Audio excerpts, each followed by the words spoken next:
asli dhaawacay ilaa hadda waxaan ku fikiri jiray yaa ku dhaawacay iyo ku dili sabab meeshii lagu beegsaday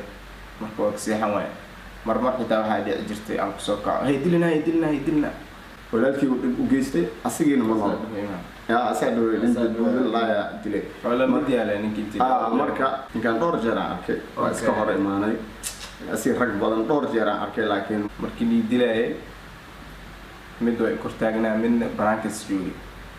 ninkan haduusna ahayn qof xabadii u dhuftay wax waa ka warhayay banaankaas joogay marka telefoon ani ma ka hadlaynin oo dawladda ay soo socdaan ama nimankii hadday buuxooyin ma dhihinin xil baan noqon lahaa xigaalkan jeclaa maxaad ii xabaday oo xubnaha ii tirtay maxaad ii xabaashay maxaad ii xujaysay adaa dad ii xigee maxaad ii xabaday oo xubnaha ii tirtay xigaal baan ku ahaa maxaad ii xasiday xidigahan rabay maxaad ii xabaday oo xubnaha ii tirtay بسم الله الرحمن الرحيم السلام عليكم ورحمة الله وبركاته دابا دمتنا سلامتي مركز أدوكا كجوتين وأرمهينا أسد عبد الله هذه سيبدا جرى وفلينو أدنى قد كان دقناتا وكسو قالنا خيرا دنا موقت ودريو كرتين وحامانتا سديت سنة كدب نسو قارتي إن لقبتي دad kamid ah dadka asad dhibaatay ama u sabab noqday inuu maanta kursi ku socdo oo halkan maanta intuu fadhiyo oo lugihiisa maaragtay uu kula ayaa ilaa hadda insha Allah mar dhow ka wadana rajeynayna marabina ku sii dheeraado asadna wuu hadli doonaa Cabdullahna wuu hadli doonaa waxaa TV-ga qaranka ka daawanay mid kamid ah dhalinyartii lugta ku lahaa dhibaatada ama waxyeelada asad loo geystay taariikhdan xabadka ku qoran Fernandes 27 Agoosto 2022 oo laga joogo ku dhawaad 8 sano iska dhibaato 7 sano iyo bilooyin badan si kasta aataba marabina ku sii dheeraado marka insha Allah Asad Cabdullahi waa hadlaanigana dareenkooda maanta maaragtay firnana waxaa inta ku daawan doonaa muuqaal yar oo ku saabsan mid kamid ah dadka asad dhibaateeyay oo hadli doono isaga markaa xaaladda si wuxuu u sheegay anagana maaragtay si oo dareenkan uu ahaa inkastoo Asad Cabdullahi iga xog ogaal badan yihiin yani arimahaas sababtoo ah markaas waddanka ma joogin marka insha Allah waxaan daawan doonaa wareysi oo lala yeeshay qof kamid ah dadka asad dhibaateeyay Cabdullahi marka horta salaamantiin asxaabteena maanta waxa waa 8 sano kadib waxa soo ifbaxay oo hadda saacada ka hor aan ka fiirsanay TV-ga qof sheegtay inuu lug ku lahaa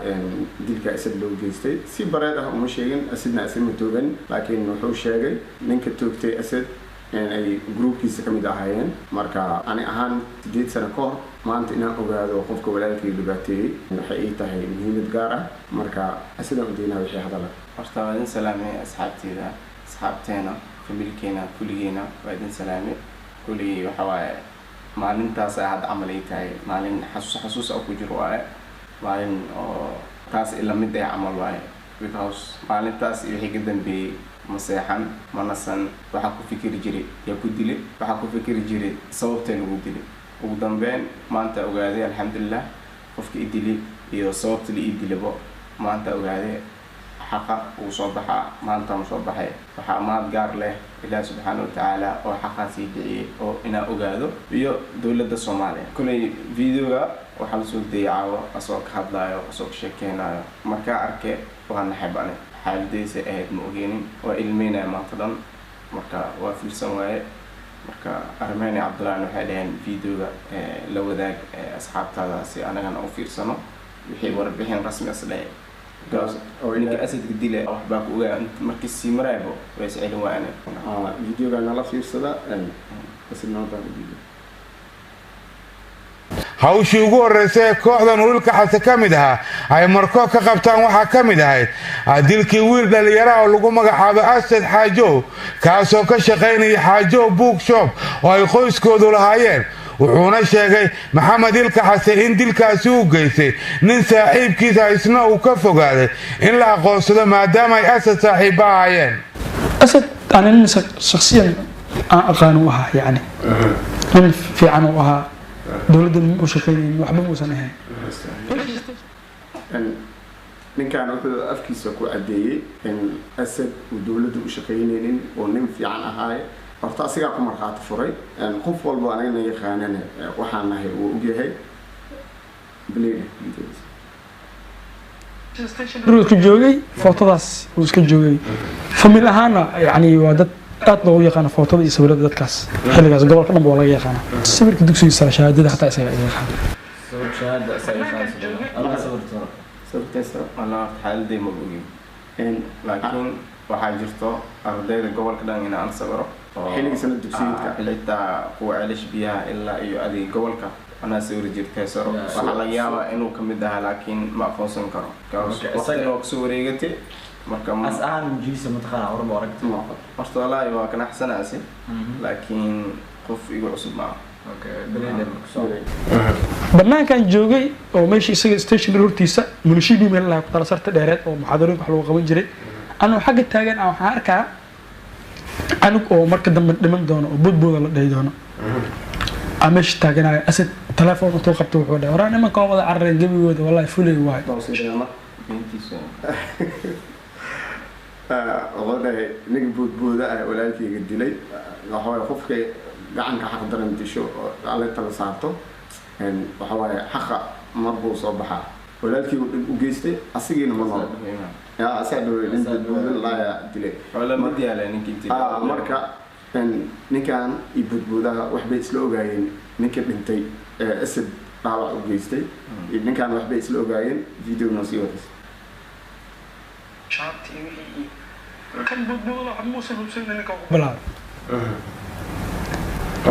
عبار مركب هذا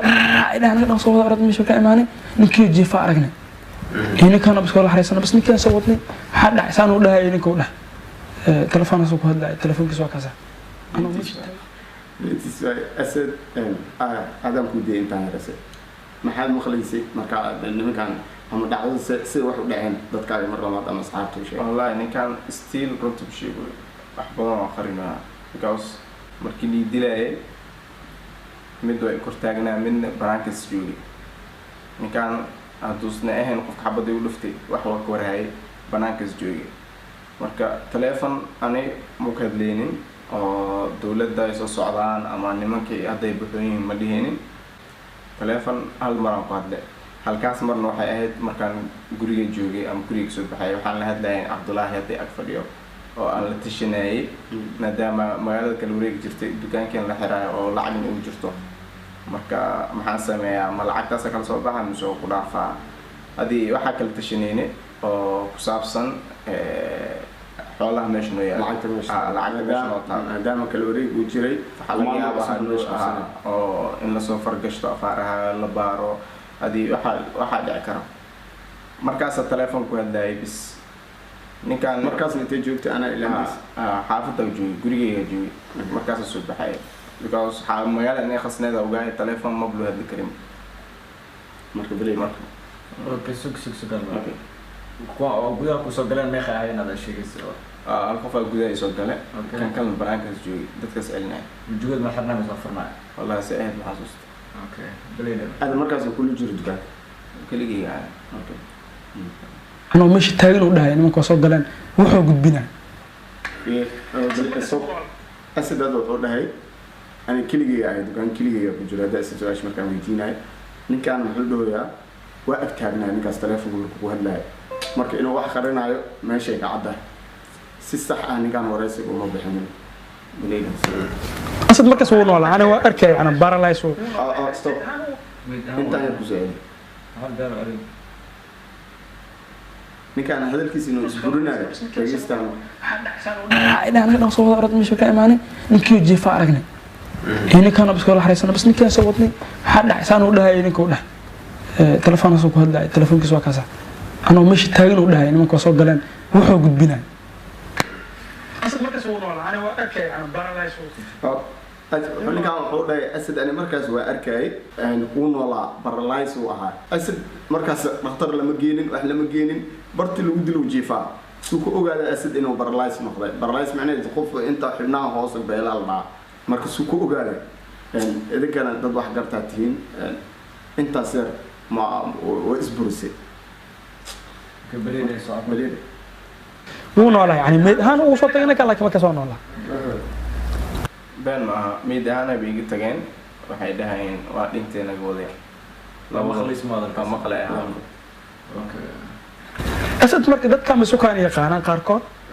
si kan saaxiib waa una footada iyo صاحبتي xaaladda ku dhacay waxaan saaxiibeen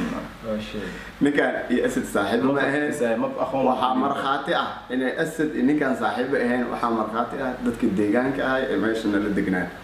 ama dadka asxaabteena ahay noo dhawaa dadkaasaa fahmi karo ninkaan iyo asad inay waxba ka dhexeynin isku baabna ahayn beligaas ما بقدر سنين أنا هذا وسيسان فرق يسوقين أنا كان كيستاجي أدب فرق له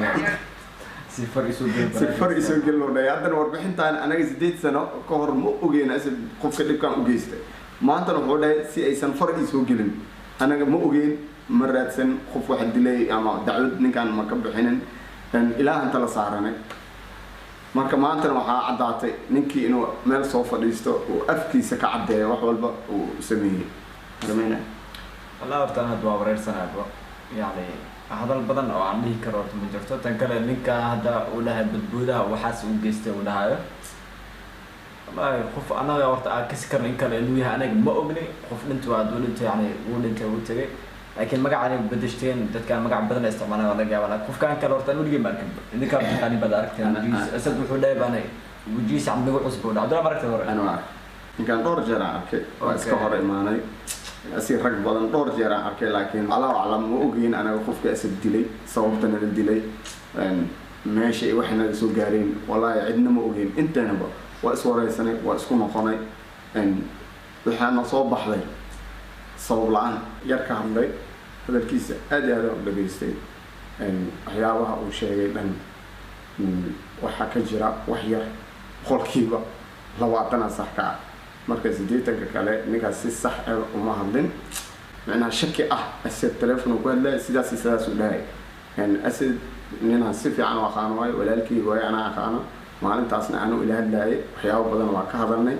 marka wax ku saabsan arrimo siyaasadda ama arrimo dawladda anaga ma ku jirin sidoo asad afkiisa ka cadeeyay أسد أنا إني شخصيا أقانو أها يعني من في عنو أها دولة مشكلين وحبا موسنهن asad nin oo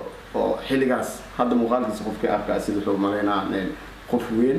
asad xiligaas sawirada iyo muuqaalka videoga TV-ga ay soo qaateen ama ninka barnaamijka sameynayay videoyaasha uu soo qaatay waa aragteen asad aad iyo aad u yaraay nin maanta siyaasad ku jira ma ahayn nin dawlad u shaqeeya ma ahayn nin dhan kale ka fikiraya ma ahayn waan la yaabay videogaas aad aan ugu soo noqday 10 jeer oo fiirsaday والله horta wax walba alxamdulillah waaye xaqeena waa dilaacay marka alxamdulillah aan dhahan waaye marka waxaan videogan u talgalnay iyo inaan isoo hor istaagno maadaama familkeentiin inaan idin wadaagno waxa maanta soo kordhay oo ah inuu xaq dilaacay soo hor idinku sheegaybo asli dhaawacay ilaa hadda waxaan ku fikiri jiray yaa ku dhaawacay yaa ku dili sabab meeshii lagu beegsaday marka waa seexan waaye marmar xitaa waxaa dhici jirtay aan kusoo kaco hay dilina marka waxyaabo xanuun badan igu ahaan jirtay laakiin hadda waxaan rajeynayaa inaan ka bogsan doono insha allah kulli ma sii hadli karo waxaan rabaa halkan inaan u mahadceliyo dhammaan asxaabta markaas ilaa hadda ila xiriiri jirtay isla socon jirtay iyo waxaan kaloo halkan oo aad iyo aad ugu mahadcelinayaa dowladda Soomaaliya oo iyadana kaalin weyn ka geysatay soo qabashada ninkan maadaama uu ku lug lahaa dilkeyga asna uu sheegay saaxiibkiisa inuu idilay laakiin iyagana isla mid yihiin hadduu qofku wax ka ogaa asigana wuxuu la mid yahay qofkii dil marka kulli hadal kale ma geli karo Armani Cabdullaahi insha Allah kulli idinka la waay أنا واحد هذا الكلام داير من جيل كرنو ودريني سا وقع مرور كله وقار إنه ولا ده ما أنت إنه وقعنو إبكي أسد لو بيستي خوفك كدم بيه أرماني هنا كده والله اللي مرنا إن شاء الله ضد بدن دبات والو بيستي ضد بدن يعني والو بحيلية قار بنتين قارنون أسد الحمد لله ولود البلد ولود لها لكن إنكستو ما أنت وحقد يدو فرح سنة إنها هنا حق سابسن يعني qaabka wax u dhacay inkastoo xog dhameystir ma aan helin haddana inta hadda ogaanay yani wax weyn oo soo kabaysa inkastoo xanuunkeeda xusuusteeda ay gaar noogu tahay marka insha Allah anagana waxaan jeclaysan muuqaalkan idin soo wadaagno maadaama maaragtay muuqaalkan TV laga daayay anagana waxaa sida asxaabteena qaar laga yaabaa TV ku xirnaan oo anagana ugu xiran si anagana markaas dareenkan idin soo wadaagno saas darteed muuqaalkan soo qaadanay insha Allah dhamaan waxaan rajaynayaa inta xanuunsan inta dhibaato haysato dhamaan inuu caafimaad siiyo asadoo ka mid yahay marka muuqaalkan intaas ugu talgalnay si kasta aad tawo kuma sitin daawasho muuqaalka daawateen dhammaantiin waxaan rajaynaynaa insha Allah khayr caafimaad bashbash barwaaqo farxad iyo reereen aan ku dheeraada suuban waxaynu balanaa insha Allah muuqaalkan muuqaalka xiga insha Allah waqtiga aad ka faa'iidayso